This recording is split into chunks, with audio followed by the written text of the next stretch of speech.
नमस्कार साथियों, मैं हूँ doctor Sanjay Kumar, gastro care hospital Bhopal से। अभी रिसेंटली हम बहुत पेपरों में खबरें पढ़ रहे हैं कि किसी शहर में, हिंदुस्तान में, जहाँ दूषित पानी के कारण बहुत सारे लोग बीमार पड़े हैं और कई लोगों की मौत भी हुई है। तो आइए आज समझते हैं कि क्या होती है पानी से होने वाली बीमारियाँ या दूषित जल से होने वाली बीमारियाँ और इनसे कैसे बचा जा सकता है, क्या इनसे मौत भी हो सकती है। तो जो वाटर बॉर्न डिजीज़ेज़ हैं, ज़्यादातर पेट की बीमारियां हैं जो उसके ज़रिए होती हैं, जैसे डायरिया, एक्यूट गैस्ट्रोएंटेराइटिस, डिसेंट्री। ये सब बीमारियां दूषित जल से होती हैं। तो अब दूषित जल आजकल हिंदुस्तान में ज़्यादातर जगह सेफ़ वाटर प्रैक्टिसेस पर बहुत ज़ोर है और न सिर्फ सरकार का बल्कि हर फैमिली का, व्यक्ति का अपना एक प्रबंध होता है कि कैसे वो जो सेफ़ वाटर वो पिएगा। तो पर इस चेन में कहीं ना कहीं कमी आ जाती है, तभी ऐसा कुछ होता है। तो इसको कैसे सस्पेक्ट करेंगे, क्योंकि पानी देखकर तो आप नहीं बता सकते कि इसके अंदर बैक्टीरिया हैं या ये कॉन्टेमिनेटेड वाटर है।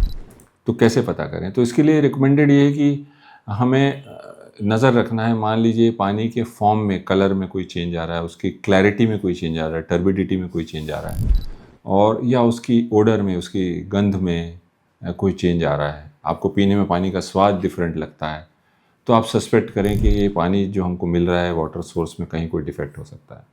दूसरा ये कि अगर एक ही फैमिली में बहुत सारे लोगों का पेट खराब हो रहा है, तो आप सस्पेक्ट करें कि हो सकता है पानी का सोर्स में कोई डिफेक्ट हो। या एक लोकेलिटी में, एक मोहल्ले में बहुत सारे लोग आंत्रशोथ से, गैस्ट्रोएंटेराइटिस से पीड़ित हैं, दस्त लग रहे हैं, उल्टियाँ हो रही हैं, तो सस्पेक्ट करें कि ऐसा कुछ हो सकता है। और अगर ऐसा कुछ डाउट लगता है तो क्या करें? उसके लिए वाटर टेस्टिंग होती है जो जगह जगह अवेलेबल है। तो जब वाटर टेस्टिंग के लिए आप रिक्वेस्ट देंगे तो वाटर टेस्टिंग जो आपके यहाँ की जाएगी उसमें क्या देखा जाएगा? उसके अंदर, जैसा मैंने कहा, उसकी गंध, उसका कलर, वो सब सिंपल चीज़ें तो देखेंगे ही।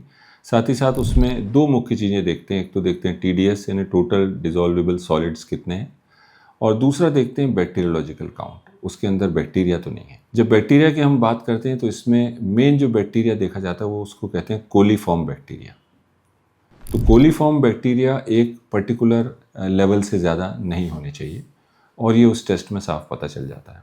अगर हम इतिहास में देखेंगे तो जितनी बार भी एपिडेमिक्स हुए हैं, वाटर बॉर्न एपिडेमिक्स हुए हैं, वो कहीं ना कहीं इसी कारण हुए हैं कि सीवेज का पानी और पीने का पानी आपस में मिल रहा था, और ये बहुत जांच के बाद ही हम इस तक पहुंच पाते हैं। इसके अलावा और भी चीज़ें, इसमें तमाम तरह के टेस्ट किए जाते हैं। उसकी pH देखी जाती है, जो नॉर्मली हम कहते हैं कि 6.5 to 8.5 के बीच होना चाहिए। उसके अंदर कोई पेस्टिसाइड्स तो नहीं है। मान लीजिए खेत के पास वाटर का सोर्स है, स्पेशली वेल में जब हम वाटर की बात करते हैं तो उसमें देखना होता है कि कहीं इसमें पेस्टिसाइड्स तो नहीं आ रहे, वो भी नुकसान कर सकते हैं। तो वाटर टेस्टिंग यहाँ इंपॉर्टेंट हो जाती है, और ये काफ़ी वाइडली अवेलेबल है। गवर्नमेंट ऑफ इंडिया द्वारा हर जगह फूड डिपार्टमेंट वाटर टेस्टिंग के लिए तत्पर है। बस ज़रूरत इस बात की है कि हम पहले सस्पेक्ट करें, हमें लगे कि हमारे वाटर में कोई डिफेक्ट है। और वैसे भी ये कहा जाता है कि अपने वाटर सोर्स को आपने साल में एक बार ज़रूर चेक कराना चाहिए। उसकी हार्डनेस पता चलती है, उसकी pH पता चलती है, और उसमें कोई इन्फेक्शन तो नहीं है पता। अब सवाल ये आता है कि वाटर बॉर्न डिजीजेज से कैसे बचा जाए। हो सकता है ये तो पानी का सोर्स कब डिफेक्टिव हो जाएगा हम नहीं जान सकते, तो क्या कोई और भी तरीके हैं? और तरीके ये हैं कि अगर बहुत डाउट लगता है तो पानी को उबाल के पिएं। उबाल के पीने से ज़्यादातर बैक्टीरिया और वायरस मर जाते हैं। दूसरा, आप अच्छे किस्म के फ़िल्टर या बहुत सारे जो और फैसिलिटीज़ हैं, वाटर प्यूरीफायर हैं, वो इस्तेमाल कर सकते हैं। और अपने आप को सुदृढ़ करने के लिए आप वैक्सीन लगा सकते हैं। तो कौन कौन से ऐसे वैक्सीन्स हैं जो वाटर बॉर्न डिजीज़ से बचाते हैं आपको? तो टाइफाइड का वैक्सीन अवेलेबल है रेगुलरली। उसका एक शॉट अगर हर साल लगाया जाए तो आप टाइफाइड से बचे रहेंगे।